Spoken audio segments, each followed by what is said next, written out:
Kani kedai ke Batisi TV, bat pidang pet ya ke kubur baman kasni, belawan rashapi tak ke rupa, ringkat bat ke orange Nissan, lom sokpo near Fire Brigade Ground, Shillong. New Nissan Kicks. Bookings open now.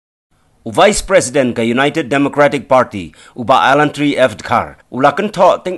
Kynnoh yalam keseng Kongres ki bala Kynnoh baka UDP kadai ke Ïakyrsum lang bat ke BJP tang namarba ki trailang hapok ke Kynnoh jong ke Meghalaya Democratic Alliance kapala bat yo lakam sensyar hapok ke jela ha ke jing yalam jong ke NPP ha ke jing keren bagi lat patai kupor uni unong yalam ke UDP ula ong bakani ke jing Kynnoh jong ke seng Kongres ha ki rensan yalap election MDC ha ke ke kenti kadai tang ke buit ben yok khro ya ke vote jong ki pai ba ke jela.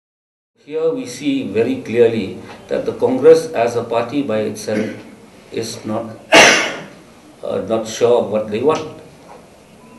And here in the district council elections, they are using an issue that is meant for parliament to sidetrack all their misgivings, their failings, and trying to woo the electorate into voting their party candidates by misinforming them that the UDP and all other regional parties are part of the BJP. So this was the main thing that I thought is right to inform the public in general, so that once they make a decision on the 27th, it will be an informed one. The other thing, there was a very unfortunate incident involving the damage that was meted out to the vehicle of the General Secretary of the KSU. KSU being an apolitical organization of the students of Khasi Hills, I think it was very unfortunate, improper of its General Secretary to cast aspersions, or rather insinuate, that just because he had passed through a public meeting of the UDP in Mauprem, he is insinuating that it could be, which he is not sure, he does not have any proof, but what it pains me is that itself, the statement that he gave today, is indicative of his own leanings, which he has gone against his vows as the General Secretary of KSU. I think our young leaders should learn how to maintain probity and public decorum.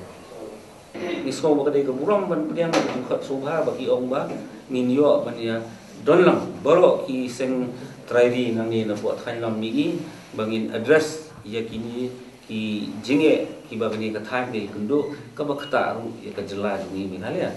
ta baki don maki yang thi ki don sa delhi ni ong na benta ka mentoi pa ba to ngi don benta lang tang ba ni la pensai kedar na ru basdang ru. This is not a political alliance, it is a developmental platform. Ngai ngi pada ya ka jing pom sunyo jong ka seng kimi jong ki yang thi delhi pan ngi ong mentoi ta ka development haba kini kidang thap ban du jat ni ka bahaba ni yang ni hal jong ban ban ngi dia ksai ngi kerda ngi khun hadu kisngi bakut khanang ba khajai budriu jong ni kan long ka bayai ne Biasa aku pupuk